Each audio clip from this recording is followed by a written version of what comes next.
Dear grade 12 students, welcome to a new video lesson explaining the third and last part of writing a discursive essay. Today we are going to work on both textbooks, so open page number 93 in the student book and page number 71 in your workbook. Today's objective is that by the end of this lesson we are expected to plan for and write a discursive essay on how we can lead more active lives. So let's start. Before we start, we need to know that writing an effective essay should follow a path of 4 steps. First, we analyze the writing prompt to determine the topic and how we are supposed to tackle the issue and consider the audience. Then we plan for the essay by listing the arguments and justifications. Thirdly, we start putting our ideas in sentences and paragraphs. Finally, we edit and proofread the essay to make sure that we submit an excellent piece of writing. Today's task is on page number 93 in our student's book. So let's read the task. Read the writing task below and underline the key words or key phrases, then answer the questions that follow. Now let's read the writing prompt. How can we lead more active lives? Write an essay in which you express your opinion on the issue and provide justification for your point of view.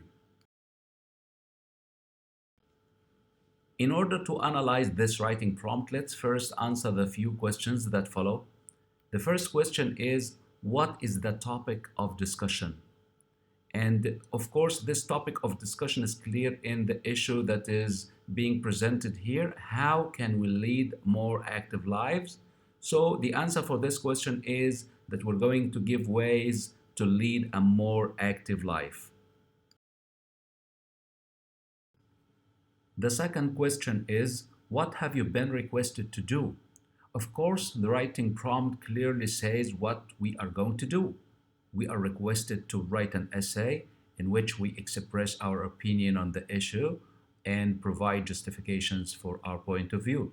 So here we can say that we are meant to write an essay in which we express our opinion on the issue and provide justification for our point of view. And the third question for analyzing the writing prompt says, what writing style should you use? Of course, for a discursive essay, we use language which is formal and informative. Now that we have analyzed the writing task and understood what we are requested to do, let's move to the next step, which is planning for our essay. Now, in order to plan for our discursive essay, let's first consider the topic for today. Our topic is ways to lead a more active life. How can we make our lifestyles become more active? First of all, if you plan without scheduling, it means that you are dreaming.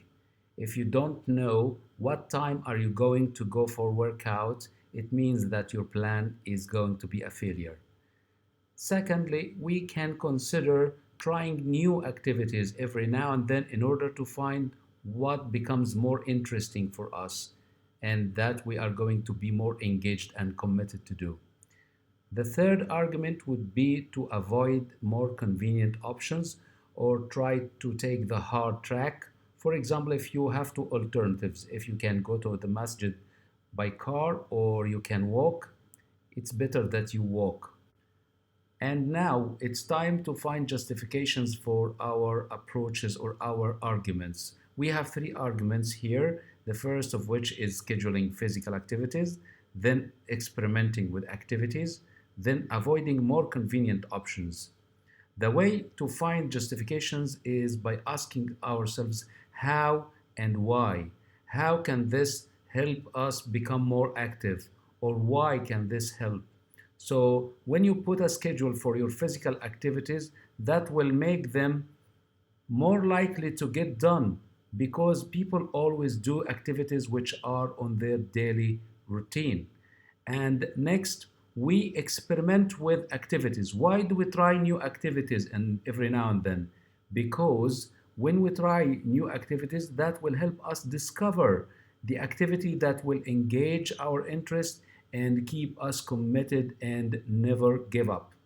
The third one is avoiding more convenient options. And we ask ourselves, how can we do this, or why can we do this? Because of course, when we avoid more convenient options, for example walking instead of driving, will keep us moving and will keep us motivated to continue moving and quit sitting or relaxing or relying on our beds. So here the answer is an answer of how can avoiding more convenient options be helpful in making our lifestyles become more active. Now that we have planned for the main part of our discursive essay, let's go to page number 71 in our workbooks and complete the writing plan like this. First argument or first idea is scheduling physical activities. Supporting information that justifies the recommended course of action is more likely to get done because they are built into our daily routine. Remember that you don't have to write complete sentences in this plan. The second idea or argument is experimenting with activities. Why? Because we need to discover an activity that will engage our interest. The third argument is avoiding more convenient options. How? By walking instead of driving, for example. Now, having planned for the three main arguments to be presented in the main part of the essay, we need to focus on planning for the introductory paragraph and the conclusion. To plan for the introduction, we need to answer two questions which are trying to elicit the two most important elements in the introduction, which is the issue or the topic and the opinion of the writer. So the first question is, what is the issue or what is the topic of discussion? And our answer should be ways to lead a more active life. And the second is asking us to make a brief general statement outlining our opinion on the topic. And we're going to say that we need to fight against today's sedentary lifestyle. And to plan for the conclusion, we are requested to restate the topic of discussion and give a summary of the three main arguments raised in the main part of the essay. So, for briefly restating the issue of the discussion, we're going to say that staying active is important for a healthy life. And for summarizing the ideas we have put forward, we are going to give the three things that we have mentioned before, which is scheduling exercise, exploring available options, and avoiding convenient options. And this is going to be a good way in order to summarize the three main arguments in the main part, which is going to be a part of the conclusion. Now that we have covered and been through the first two steps in the writing process, let's move to the third step, which is writing our first draft, in which we are going to try putting the information we have planned and prepared for into meaningful sentences and paragraphs, even if they are not so perfect. However, before we rush and get down to writing our essay, let's first consider some useful tips that will help us produce a satisfying essay. First of all, we should make sure that we have been able to identify the topic that we are going to write about through the writing task, and we have analyzed it carefully and know exactly what we are going to write about. Then, while writing your essay, the outline of your writing should be clearly divided into 5 paragraphs, each one with a specific function, of course. For the introduction, make sure that you are using your own words in order to introduce the topic of discussion. Then for each paragraph in the main part of the essay, we should make sure that there is one argument, and this argument is clearly justified by some examples or explanations. And in the conclusion, we should make sure that we are providing a summary of the 3 main points raised in the main part of the essay. Overall, we need to state our opinion clearly in the introduction and in the conclusion using language which is neutral, avoiding the persuasive language. Throughout the essay, we are going to use the formal academic style in which we are going to avoid any colloquial words or using abbreviations and contractions. And our vocabulary is going to be of a higher level, and we're going to use words that are subject specific. And we are going to use sentences that are longer and more complex. For the cohesion and coherence of the essay, we would need to use some signposting language by which we are going to show relationships between sentences and paragraphs. So we're going to use some variety of linking words or phrases to introduce points, to add points, give examples, give opinion, or conclude the essay. Now let's use our notes to write our essay. Now let's start writing the introduction for our discursive essay, which starts with an interesting fact. Our modern lifestyle has made our bodies increasingly inactive. Then we would give some more details by saying, we are performing many tasks while sitting or lying down, and this is having a negative effect on our emotional and physical well-being. And now we will end our conclusion, our introduction by saying, it is thus very important to find ways to combat this sedentary lifestyle. So now the reader would understand that our essay is to find ways to combat or to fight against this lifestyle which is making us to sit more and do less. Now it's time for the first argument. We would start with a topic sentence in order to introduce this argument, saying, the first thing we need to do is to make time for working out. Now we need to say why by giving some supporting details. Because we are very busy, we tend to give priority to activities that we feel require our immediate attention and view working out as something that we can put off. Now we can end this argument by saying, if, however, we schedule working out just like we do an appointment or meeting, we are more likely to fit it into our busy lives.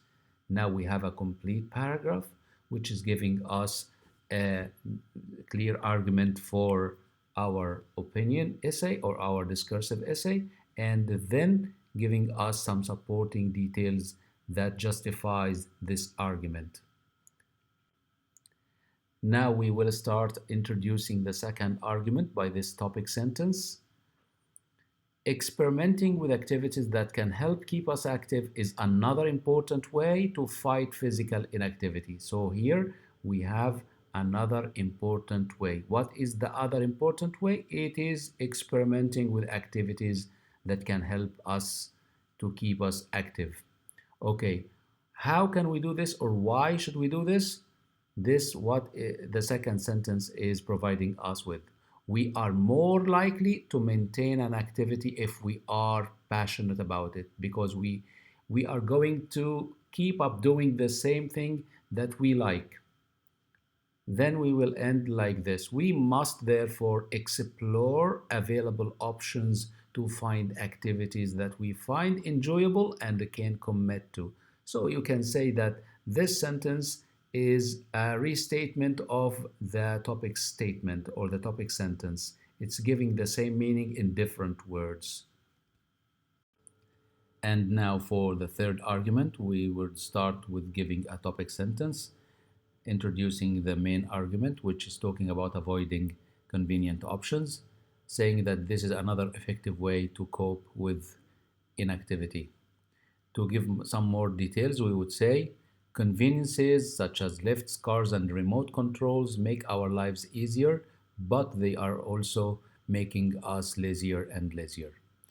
And then we end this argument by saying that we should therefore limit our use of them and do everyday tasks more actively.